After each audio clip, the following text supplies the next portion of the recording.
안녕하세요 여러분, 드라마 보는 아재입니다. 우한제국 28회가 끝이 났습니다.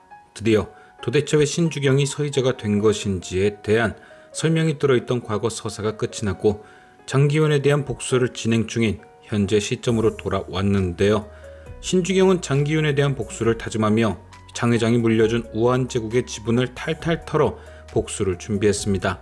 그러니까 고아에 백없던 신주경이 일본 거부의 딸이 될 수 있었던 게 바로 이 돈이었던 것이죠. 하지만 본래 부자가 아닌 신주경이 계속해서 부자 행세를 하긴 버거웠고, 그래서 극초반 아버지에게 쫓기는 연기를 했던 겁니다. 아버지의 명을 어기고 한국에 왔다가 지원이 끊겨 돈이 없는 것처럼 보이게 하기 위해서였죠.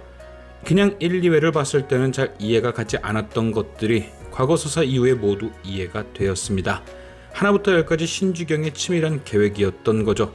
결국 일본인 아버지로부터 의절당한 비련의 여주인공이 된 서희자는 그렇게 장기훈을 속이고 서희자로 그의 옆에 가까이 갈 수 있게 되었습니다. 또한 신주경의 농간에 깜빡 속아 그녀가 제클린보다 부자인 사람의 딸인 줄 알게 된 장기훈은 그렇게 점점 서희자에게 빠져들고 있었고요. 신주경이 원했던 대로 1년 전 자신이 제클린 때문에 당했던 일들이 고스란히 재현이 되고 있었죠.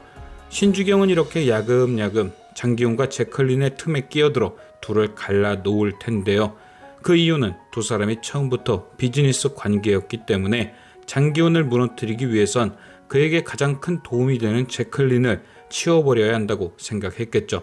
하지만 그 계획을 실행하는 데 엄청 큰 변수가 생겨버렸습니다.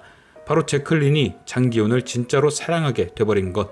그러니까 만약 두 사람이 아직도 비즈니스적 협력 관계라면 장기훈이 배신 가능성을 보이자마자 제클린이 떠났겠지만 제클린이 그를 진짜 사랑하게 돼버리면서 그 가능성이 줄어든 거죠.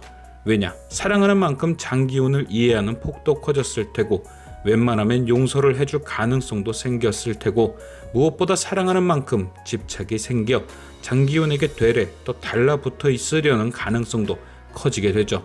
그래서 29회 예고편을 보면 신주경은 한 가지 방법을 더 생각해냅니다.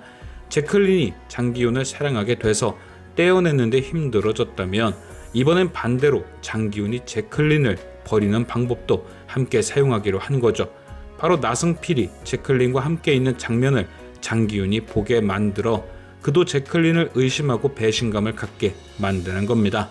사실 장기훈은 이미 서희자에게 빠져 있습니다. 남들 눈치만 안 보이면 내일이라도 제클린 대신 서희자를 선택할 판이죠. 하지만 그는 이미지가 생명인 엔터그룹 회장, 본처가 죽고 재혼한 지 1년도 안 돼서 다시 서희자에게 간다면 우한제국의 이미지는 완전 망가지는 것이니 억지로 버티고 있는 거죠.